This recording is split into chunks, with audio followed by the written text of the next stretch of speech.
Asha, founder of Skatefresh and creator of the Skatefresh apps. Welcome to this second video in the series of 3 talking about skating faster. Thank you to all of you who left comments after the first video. In that video I was talking about the problem of pronation on inside edges, and I gave you 2 exercises to help you fix that problem. So I'm really happy that a lot of you are identifying with this problem and many of you are now consciously engaging with your skating. Well done. So in this video, I'm going to get to the nitty-gritty of what I think causes the pronation problem in the first place. And this problem is the reason why it really stops your edges improving, regardless of how much training you're doing. Talking of training, someone recently asked me how many calories are burned per hour whilst inline skating. Well, the answer really depends on how you're skating, but here's some statistics. So for someone weighing 150 pounds, that's 68 kilograms or 10.5 stone, US Fitness magazine says that you will burn 827 calories an hour by inline skating. So in comparison, data from Rollerblade says that a similar average weight person, 150 pounds, will burn 600 calories. So wherever you are on the stats, you know, somewhere between 600 and 800, depending on how you're skating. Skating, you can agree, is a pretty good workout. But it's only one that you can intensify if you've really learnt to skate faster, if you're engaging your stroke, if you've learnt to glide well on one leg, and if you can really keep that up for increasingly longer periods of time. In this video, I'm going to identify a more ubiquitous problem, which I think is the cause of much pronation. Now, I know many of you are now going to think that I'm going to say something like not enough knee bend, but guess what? That's not it. So what is this problem that I think causes much pronation? It is having a V-ing set down. When you learned to skate, you did the obvious thing of creating a V shape with your skates and discovered that just shifting your weight from foot to foot gave you some propulsion.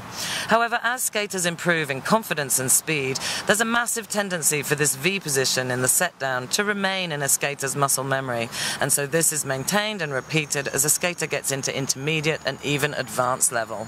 Use a straight line to train this exercise. Begin always in a good ready position with both knees bent properly. Place both hands on one thigh and move your weight more into that leg.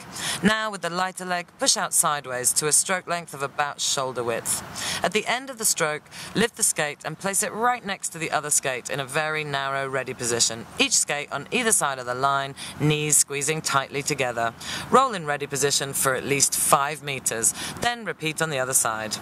Once you've practiced the slow motion exercise, you'll want to then begin to incorporate it into your stride by simply slowly speeding it up.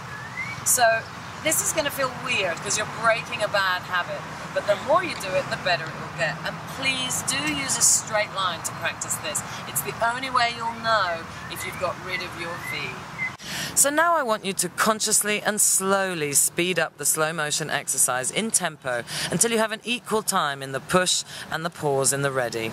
In the regroup, both skates are pointing straight ahead, and the push then propels you along the straight line instead of the side-to-side V-ing you may have developed before. So that was the easier exercise to help you get rid of your V. Now let's take a look at the more difficult exercise, which is similar, but it incorporates an outside edge on the glide. So for this exercise, you're going to need 2 parallel lines separated by about ½ meter. So here we have the 2 lines for this new exercise. So the slow motion exercise previously was all just happening along one line. So now we're going to use 2. So you're going to set down on a center edge and you're going to push to the side. When this skate lifts up in the air for the glide, your support leg is going to change onto an outside edge and you're going to glide towards the other line. Ready position, set down. So center edge here, push to the side. When this one comes up in the air, outside edge, glide, ready position, set down. So push, outside edge, glide, ready position, push, outside edge. Okay, each time, straight ahead set down on both of these 2 lines. Okay, let's have a look at it rolling. So notice how there is a pause in the ready position with each regroup, where both skates are parallel and very close together on one of the lines. As I push sideways, the support skate remains on the line and is not already V-ing. Only in the 1-foot glide does the support skate tilt onto an outside edge by moving the knee towards the little toes like we trained in the previous video. As with the easier exercise, there's a final version now, which is where you speed up the slow motion version and the pause in the ready position becomes shorter. What this should do is then make your push and your glide the same length of time. So then the exercise becomes push, glide, push, glide, push, glide. So now notice how the push and glide are of equal tempo. Push, glide, push, glide, push, glide.